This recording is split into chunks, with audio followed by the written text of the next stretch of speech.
new phone, new glasses, new haircut, question mark? I don't remember. Welcome to February. Hey guys, it is Michaela back again with another video. You may notice a serious increase in quality of both audio and visual for this video as opposed to the previous ones. This is because I just spent a terrifying amount of money on the iPhone 11. I was recording on the 6S before. That 6S and we went through a lot together, but it was rapidly becoming just a really fancy paperweight, so I needed the upgrade, and now I can record better videos. So this is going to be my first monthly wrap-up of 2020. I read 16 books total in the month of January, and I'm gonna talk about them real quick. So here we go.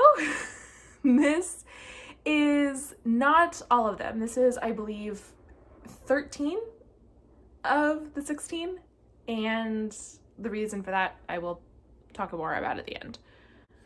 Wait, is she gonna go do laundry? No, I was gonna go do laundry after this. I'm going to go through the physical books that I read first in chronological order, talk about them really briefly, give my review 1 to 5 stars, and then at the end I will talk about the books I read, not physically, I guess. The first book I finished in 2020 was Chosen by Kiersten White. This is the second book in the Slayer series. I talked about this a little bit more in my YALLFest wrap-up video, I think. I think I said at some point that I was going to make a review of this, and I sure didn't, but I'll talk about it now. So the Slayer series by Kiersten White, of which this is the second book, is a series of novels that takes place about just a few months after the end of season 8 of Buffy the Vampire Slayer. Season 8, of course, being the first season of the show that it takes place in comic book format. This is also the only season of the show that I have read, so no spoilers, please. This series really gives us at least my first insight into Watcher culture, the Watchers Council, what remains of the Watchers Council, and what they are up to in a post-Buffy world. And I think it's incredibly well written. All of the characters feel incredibly real, and I could imagine every single one of them, like, just picked up from this book and actually put into the Buffy show. They would totally fit. In general, the world that Kiersten White, sorry, I think I've been saying Kristen. It's Kiersten, I'm almost positive, based on the spelling. The world that Kiersten White has been building absolutely fits into the framework of the original TV show. It doesn't feel out of place. It doesn't feel like, oh, it's a stretch to get here. It's perfectly aligned with the world that we have come to know and love if you watch the show like I did. The main character, Nina, is, I really like her. I don't think she's perfect. I think she's got a lot of flaws. I think she's got a lot of insecurities. She is flawed in ways that are similar to Buffy and flawed in ways that are different, and I really like that. One of the things I love most about her is that she has been training her whole life to be a healer. She knows a lot about medicine and about patching up battle wounds, and she is not naturally a fighter. And of course she has to be, because, I mean, it's not really a spoiler alert, but she's a Slayer. And that's not what she thought she was ever going to be. And having to bring those two sides of herself together it's really, really interesting, and I enjoyed watching that journey. If I had one, not necessarily complaint, more of like a critique, I think in its effort to pay homage to Buffy, sometimes the language can be a little bit too Buffy. Buffy, of course, started in 1997. Please correct me if I'm wrong. I'm a fake fan. This is supposed to be taking place, I believe, sometime in like the mid-2000s, and a lot of the language feels very early Buffy in a way that I don't think it necessarily would or should. Sometimes Nina's thoughts can also feel a little bit Buffy, like when it's in the first person, so when she's like thinking through stuff, I'm like, this is almost exactly how Buffy would talk about this. I don't hate that. It's not bad. It doesn't take me out of the book or anything like that. It's fine. I would just think in terms of language, I would like a little bit more of a separation between Buffy and Nina and between the Buffy series and this book, just to sort of make it its own thing, because it deserves to be its own thing because it's so good. This book makes a lot more explicit references to Buffy than the first one did. I think the first book, Slayer, did an incredible job of setting up its own world, its own rules, its own characters, and really standing on its own without leaning too heavily on Buffy, and I definitely appreciated it, and I thought it was really well done. This one, because that happened, in this one there is more space for more explicit, more fun, more fan servicey. I don't like that term, but it kind of fits. More of those types of things to be made in this book. I liked them. I read some reviews on Goodreads. People didn't really like that. I thought it was very fun. It was not overdone. It didn't take me out of the book. In fact, it brought me in. It was like I was in on the joke. I was in on it. And I really liked it. There is a cameo from a very beloved character that just, my heart. I won't say who it was. I have gone on about this way too long. I love this. I give it 5 stars. Which is also what I gave the first one. I think this is a fantastic series, and it is clearly done by someone who just loves Buffy with every part of her being, and for that, read it. The next book that I finished was We Used to Be Friends by Amy Spalding. This is a friendship book. It is a book about these 2 girls who have been friends their entire lives, and as they are getting ready to get out and sort of finish high school, their lives change really dramatically. Individually and together, and it's about that change and what happens to their friendship because of those changes. Friendship breakups fucking suck. Like, I think that's kind of something we don't talk about as much as we talk about romantic breakups. But when you are close to someone as a sister and things change and you don't have blood, you don't have family to bind you together, what happens? And that's what this book is about. One of the girls, Kat, she starts dating a girl for the first time. She's only ever dated like guys, and like one guy in particular, but she starts dating a girl and spending a lot of time with this new girl. And then the other girl, James, she is keeping a really big secret from her friend, from Kat, the other one. This rift between them just grows and grows, like it's chipping away as the story progresses, and you see how 2 people who love each other fall apart, and it's heartbreaking, man. What I really love about this story is not only is it told from both of their points of view, but it's told in like sort of this mixed up chronological order where it jumps around in time. It's basically their entire senior year of high school, and we see references to things that happen, like something will be referenced and then you have to go like 6 chapters later, you'll find out what that was talking about, and that was really fun to read. I was never confused. I get confused very easily in timelines, especially timelines that are like complicated or unorthodox. I get lost very easily, and I did not get lost in this, so kudos. I think this was really well written. My only complaint was that sometimes I would get lost in the middle of a chapter. I couldn't remember whose point of view we were in, because the writing was kind of similar from between Kat and James. But yeah, really well written. I enjoyed it. 4 stars. Fantastic. The next book I finished was Blood Countess by Lana Popovic. I am not gonna go too much into this one because I already did a whole video about that. I'm gonna link that in the description below. But I really enjoyed this. It was super good. Gay, torture, murder, Elizabeth Bathory, ball gowns. What else do you need? Read it. 5 stars.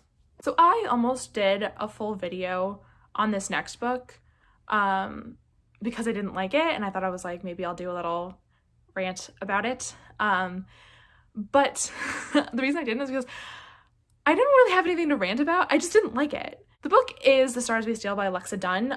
This was a really popular pick at YaleFest, I believe. I feel like this was one that a lot of people wanted. The premise is basically, in some dystopian future, all of humanity is living on spaceships, kind of Star Trek Enterprise-y, I think. And in order, there's still like this like weird stratified caste system that's sort of never really, it's never explained.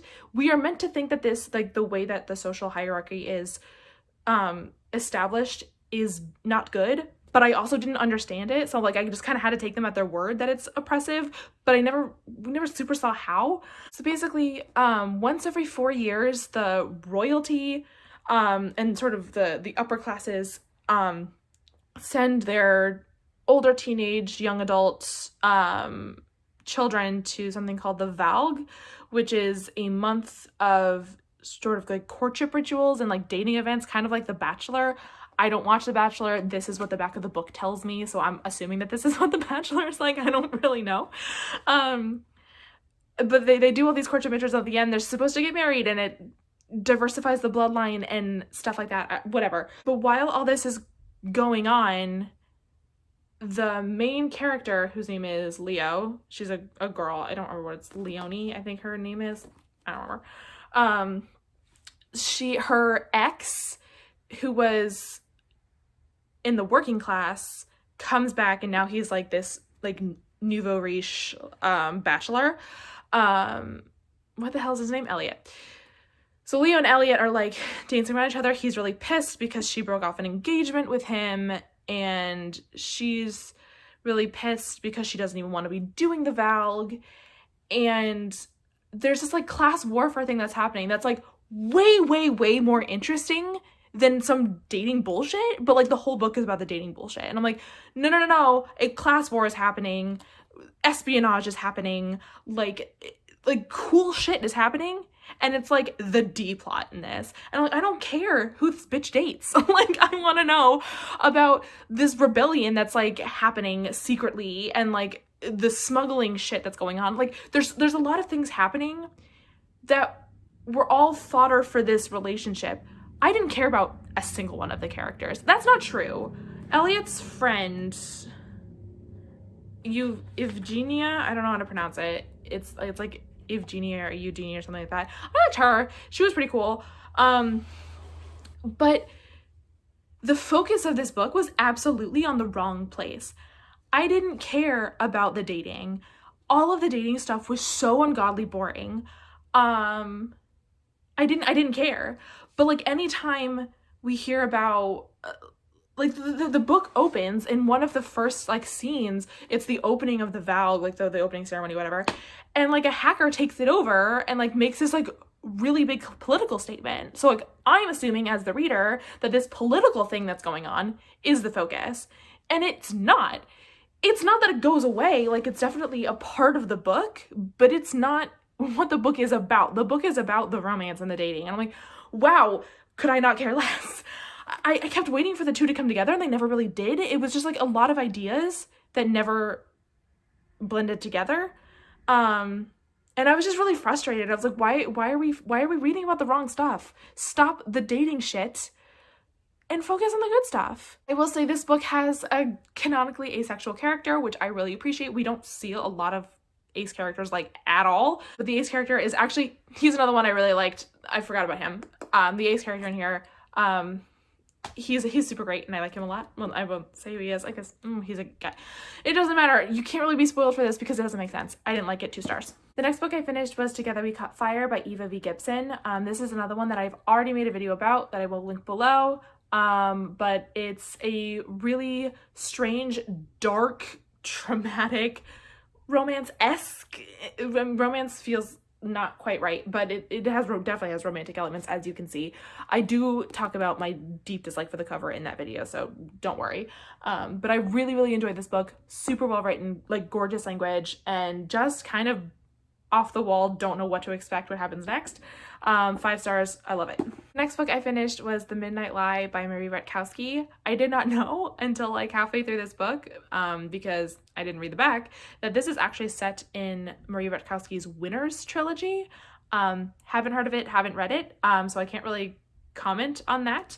But I can comment on this, which I really enjoyed. I will say that, yeah, absolutely, I did feel like I was missing something.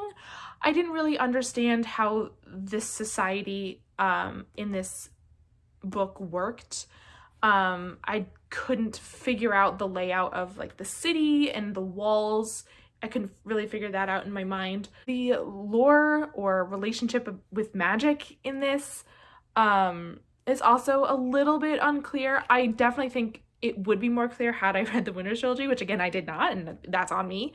But I understood the plot of this, which yes, involves the social strata that I was talking about, and it does involve magic.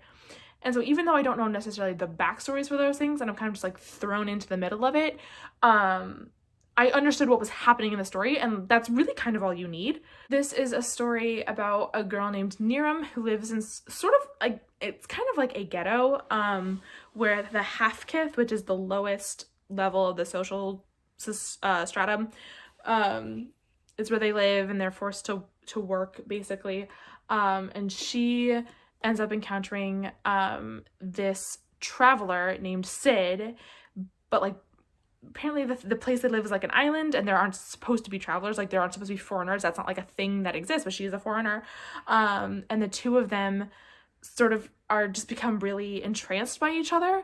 And yes, they become romantic partners because it's gay. This book is gay. I feel like, I mean, the romance between Niram and Sid is definitely like a big part, but it's not really the only thing that's going on. It's not the only thing going on in either of their lives. I really liked that. Both of them were keeping secrets from each other. Both of them were sort of had their own agendas and their own goals, but they couldn't stop falling in love with each other, and you know, it's like catnip to me. This book is definitely going to be the first in a series, a new series, I guess, that takes place in the same world as the old one, because it leaves you on a cliffhanger-ish. But I definitely want to read it, even though I haven't read the Winter Trilogy.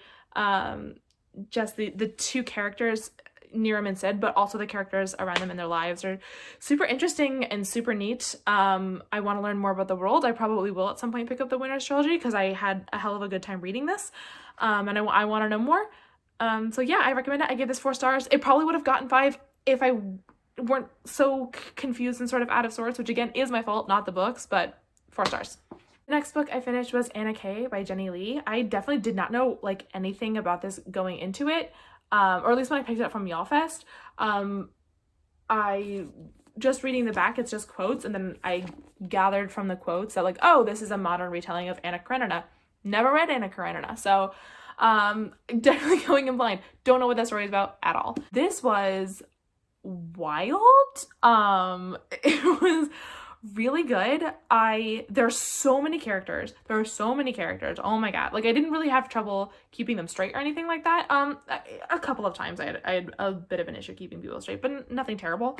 But I mean, this is about just teens living in high society Manhattan, like teens with more money than God, and the shit they get into because they are so rich and nobody's really policing them or parenting them. You know, the main character is Anna K. What I really liked, what was really fun is that basically all of the characters, they're referred to by their first name and then last initial, probably because they all had Russian names in Anna Karenina, but this is very multicultural. Like Anna is Asian, there are Black characters and Hispanic characters and white characters, like just lots of different colors, I think everybody was like actually pretty much straight though, that I can remember. I don't want to be wrong about that, but I remember this being really straight, which is fine. I mean, straight people are boring, but whatever. What's really cool about this is that there are like 6 different stories happening at once with different characters. So if there's ever one particular plotline that just doesn't really speak to you, it's fine. In 3 pages, we're going to be on to something else. I, for one, was pretty interested in really all of them, some more than others, but there wasn't anything that bored me about this or was like, oh, I just like don't care about this character. I didn't have that. And I liked being bounced around from person to person, plot to plot, place to place. I enjoyed that. I found it very sort of like busy and frenetic in the way that these teens' lives are, because they've got so much going on because they've got so much money to deal with. Like I said, I never read Anna Karenina, so I don't know what sort of the big dramas and plot points were of that book, but the ones in this book felt very present and very of this time. I mean, there are references to things that are like politically happening right now, like new technologies, new fashion trends, things like that. It was very present, and lots of things that I imagine teens are facing today, like sex tapes and college scandals and drugs and things that really rich kids with just like money that they don't understand what to do with, what trouble they can get into. And I really liked that. Obviously, sort of the main plot is Anna Kay, who has a boyfriend, falling for Count Vronsky. I feel like that can't be a spoiler if it's from a book from whatever century Russian literature. I don't know. That was actually probably one of the plots I cared the least about, not because I didn't like any of the characters, but just because I find love triangles to be boring, as I've spoken about in the past.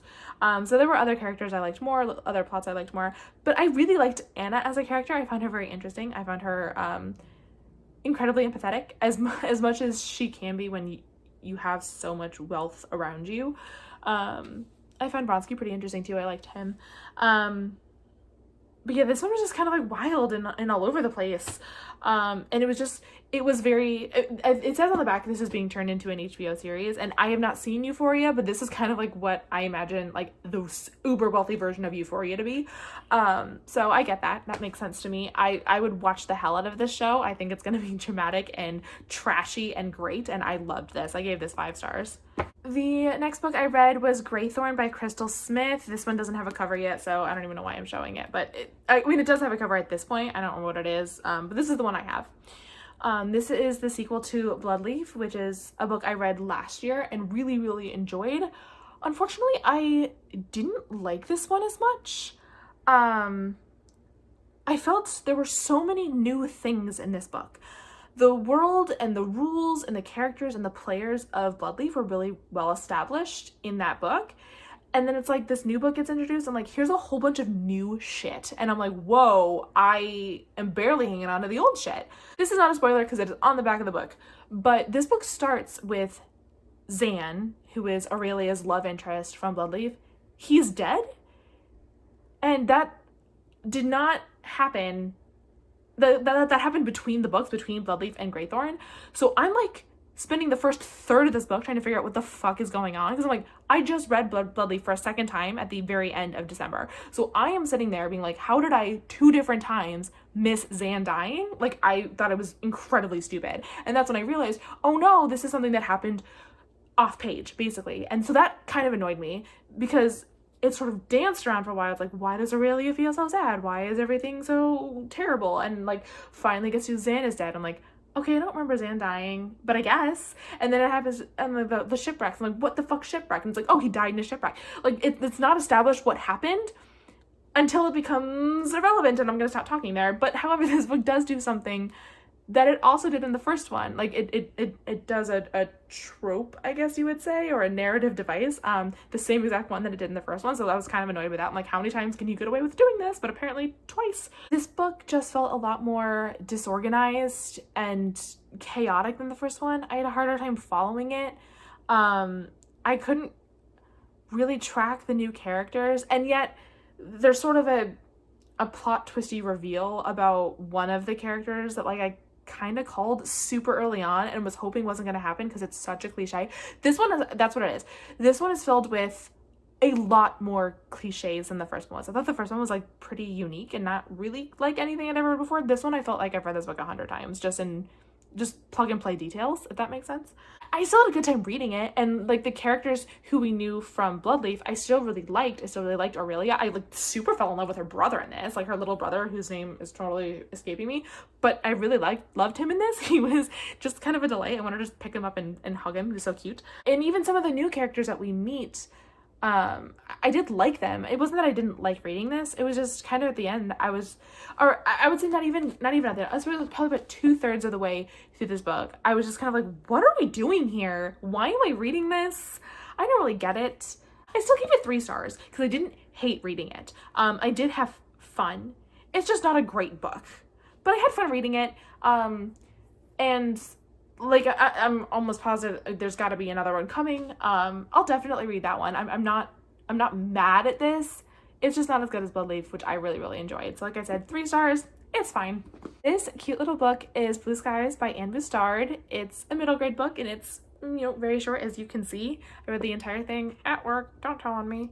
It takes place shortly after the end of World War II, and the main character, whose name is Glory B, she Her dad died at Omaha Beach, and she is convinced that he is not really dead and that he is planning a big surprise to come back and show her and her mom that he's still alive and that they're going to be a family again. And while she's waiting for this surprise to happen, her mom starts to catch feelings for one of his army buddies who survived the war. And it's really this super cute story about grief and loss and growing up and learning about the way the world works and how sometimes your prayers and your wishes and your plans, sometimes it all falls through and you're just left with what you're left with. And it's a hard lesson. I can't remember how old she is. She's late elementary, early middle school. And she's so cute, and the book is so cute, and it's rough, you know, it's not easy to lose a parent and then to be so convinced that this parent is going to come back. But I think that Anne Bouchard deals with these topics with a lot of delicacy and with a lot of empathy and sweetness, and I just really like this. It was an easy read. I would highly recommend this. What are the ages? Yeah, the ages 8 through 12. I think that's accurate. I really liked it. I gave it 4 stars. I thought it was cute. Hopefully the video about the next book is already up. It's taken me 3 days to try to get this fucking video off of my phone because iCloud and I were beefing. Number one enemy of 2020 is iCloud. If I could fight the cloud, I would. I hate it. Just as much as I hate this book. The book is Brown Girl Ghosted by Minty Das. I'm not really going to go into it here because I already made a rant video that is hopefully already up and makes sense. But this book is a train wreck and it doesn't make sense and it's poorly written and I did not like it at all. 1 star. You can find more details in that video. Next we have We Were Promised Spotlights by Lindy Sproul, I'm not sure. This book was a total surprise to me. I didn't know really anything until I started it. It takes place in 1999 in this small Massachusetts town. A small New England town. My favorites. It's about this girl named Taylor who's just got like everything going for her. She's the most beautiful girl in school. She's sort of like got all the boys after her. Like her grades suck, but she's gonna go on to be a dental hygienist like everybody says, and you know, live like a nice quiet life in the same town where her mom is. And she's miserable. She hates it. She doesn't want any of it. But she doesn't know how to talk about it, and she also doesn't know how to talk about the fact that she's big old lesbian because it's 1999 and that's not really a thing you talked about. She has a massive crush on her best friend whose name is Susan, and she doesn't know how to handle it. She doesn't know how to handle her feelings for Susan. She doesn't know how to handle her relationship with some of the like out people who are in her high school who definitely aren't as popular as her or as beautiful as her or as accepted as her, but who are undoubtedly more happy, or at least seem to her to be more happy. And it's her just desperately trying to claw her way into a life that she can live with. And it's so hard and it's so raw, and you know, made me glad I was just a baby 4-year-old gay in 1999 and not like a full-fledged adult gay. That would have probably been a lot harder than I could have handled. This book is really introspective. It's sort of just Taylor pulling apart the threads of her life and the life that she thought she was going to lead and the life she thought that she should lead, until she gets something, at least gets to a picture of a life that doesn't make her want to like throw herself off of a cliff, which she literally does. It's one of those books that sort of like makes your skin crawl, but like in a good way. I don't really know what to say. Just really, really great writing. One of those books that makes you feel like hollowed out after you read it. 5 stars. I loved it. Next we have We Are the Wildcats by Siobhan Vivian. This was a super cool and unique book. I haven't really read anything like it before. It is the story of a girls varsity field hockey team on the day before their first opening scrimmage of the season. This story is told throughout the 24 hours before the start of this game.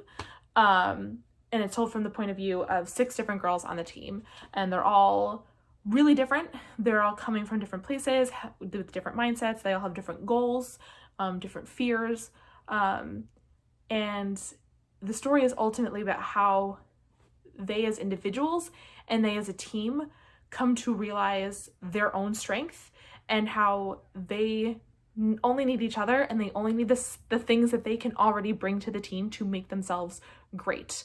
There is a presence sort of haunting these girls over the course of this 24 hours, that it is their coach, who is one of the, best field hockey coaches around, who on the outside, to these girls, on the outside, everyone thinks he's toxic and violent and angry, but they all appreciate like how he pushes them to be better, how he pushes them to challenge themselves.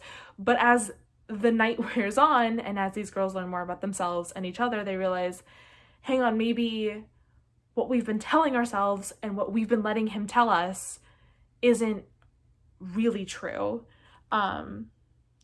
It is so hard when you're a teenager to deprogram yourself from the things that you've been told over and over again. It is so hard to open yourself up to the fact that you have maybe been swindled, that you've maybe been lied to, that you've maybe been fed a narrative about yourself and about your teammates and about the world that isn't true.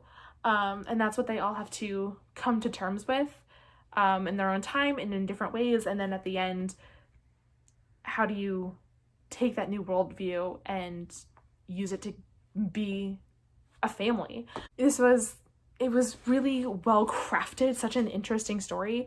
My only real critique of it was kind of, once again, all of the voices sounded exactly the same.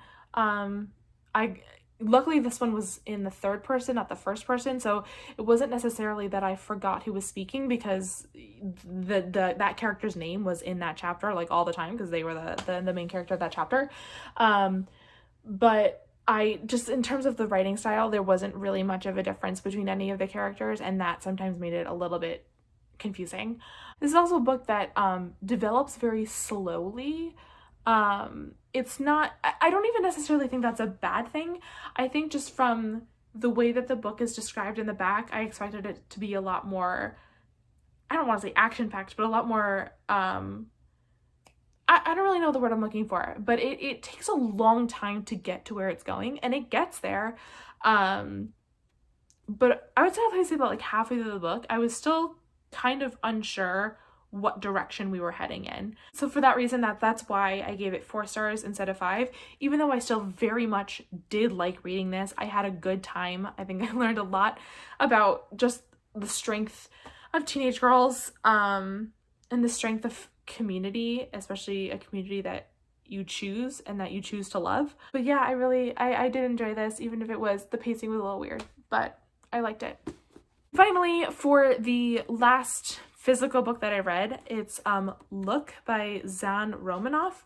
This is not at all what I thought it was going to be, but I really enjoyed it. This is kind of like how Anna Kay is about like high society New York. This is like high society LA. The main character is a girl named Lulu, who is a social media influencer. Basically, she's super beautiful, and she is really popular on this app called Flash, which is, to me, seemed to be like this combo between Snapchat and TikTok, from what I could gather.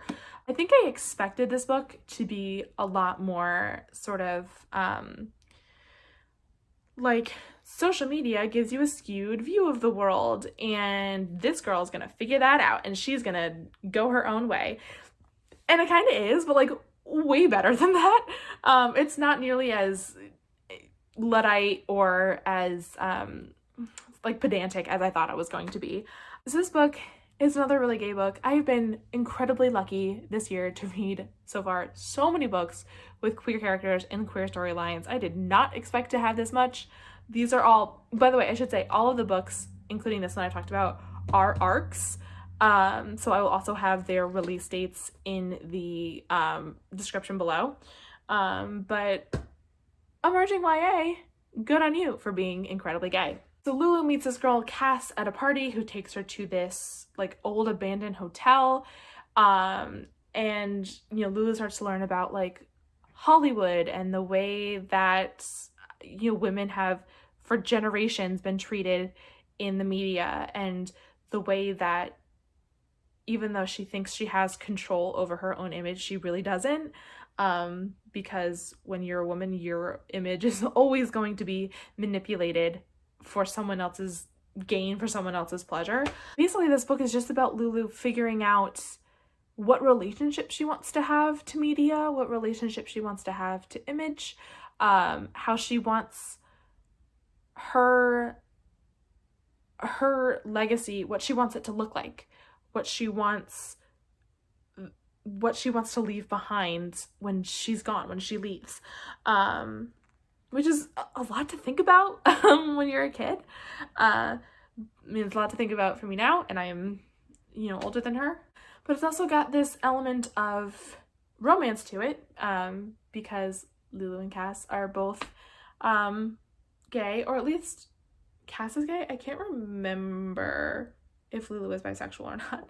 You think I would remember that, but I don't. But they're both queer, and they're both figuring out what they want from each other, and what they want from a relationship in general, and they learn how hard it is to be a part of a community that values image and values the commodification of certain types of bodies and certain types of relationships, including theirs. There's a thing that happens to Lulu and Cass that neither one of them consents to, that was a complete surprise to me. And when it happened, it felt like the kind of thing that could happen now. And I'm sure it has happened. And how do you deal with other people claiming ownership of you when you yourself haven't ever really taken the steps to claim ownership of yourself? I feel like this review is not making a lot of sense. There's a lot of complicated ideas in here, and I really liked them. I thought they were super well done. I just don't really know how to talk about them because it's a weird and interesting book. But yeah, I think if you want to think more deeply about influence and social media and image and bodies, this is a really good read, because you're going to get a lot of different perspectives. And what I really loved about the main character of Lulu is how open and excited she was to learn new things. She never really had too much trouble admitting that she didn't know something, admitting that she could learn more, admitting that, you know, the way she has viewed a topic or an area of her own life might not be the only way to look at it, and if with some more information maybe she could learn more. I really enjoyed that. I really enjoyed her openness to the world. And I liked the main character of Lulu. She wasn't perfect. She made mistakes, and you made some decisions that I definitely would not have made, but she was a girl who was trying her best and continues to do so, even if it means making some sacrifices that she never thought she was going to have to make. So yeah, I liked this. I gave it 4 stars. It was good. It took me by surprise. So those books were the 13 physical books that I read. I also read Deadpool Classic 1, 2, and 3 on Marvel Unlimited. I started reading Marvel comics last year and kind of fell out of it towards the second half of the year when I just got busy. But now I'm back to it. I am definitely a comic noob. I have been a Marvel movie fan for, I don't know, like 6 to 8 years now, probably like 6 years. So I really enjoy the movies, and I wanted to get into the comics, and I had no idea where to start. I am a completionist by nature. I like starting from the beginning and going to the end, but with Marvel Comics, we're talking about literally thousands and thousands of issues, and I simply will not be alive long enough. So I have been using Comic Book Herald's like beginner's guide, or like sort of like complete list. I don't remember what it's called, but that's what I've been doing. It starts with the Inhumans, which I read last year, and then this year I had started with Deadpool Classics. So like I said, I read 1, 2, and 3. These are really fun comics. I'm having a very fun time reading them. The Deadpool comics are, it's not your Ryan Reynolds Deadpool. He's a lot more problematic. Obviously, the Deadpool classics are the 1997 Deadpool. He is incredibly problematic because it's the late 1990s and everyone was very racist and homophobic and sexist. So there's a lot of jokes that you would not tell today. Deadpool does a lot of things to the people in his life that are super not okay. But particularly in Deadpool Classic 3, sort of the fallout of the way he treats people, the people he claims to care about, it really comes to bite him in the ass, and he has to deal with consequences. And I liked that a lot. The way that he has to learn that just because he may be invincible does not mean that he is immune to consequences. I mean, so far I have checked off 4 things on the sort of checklist that I've made for myself based on the Comic Herald recommendations list. And yeah, I'm really enjoying it. I like the books. I'm definitely going to keep reading them. I gave Deadpool Classic Volume 1 3 stars, and then Volumes 2 and 3 both 4 stars. And I'm super glad I started reading the comics. I have been recording for an hour, so I have got to go do laundry. So thank you for watching. I hope this was a lot more pleasant experience visually and orally. And hopefully will continue to be so in the future with my shiny new phone that I do love very, very much. Thank you for watching, and I can't wait to keep reading with you in February. Bye!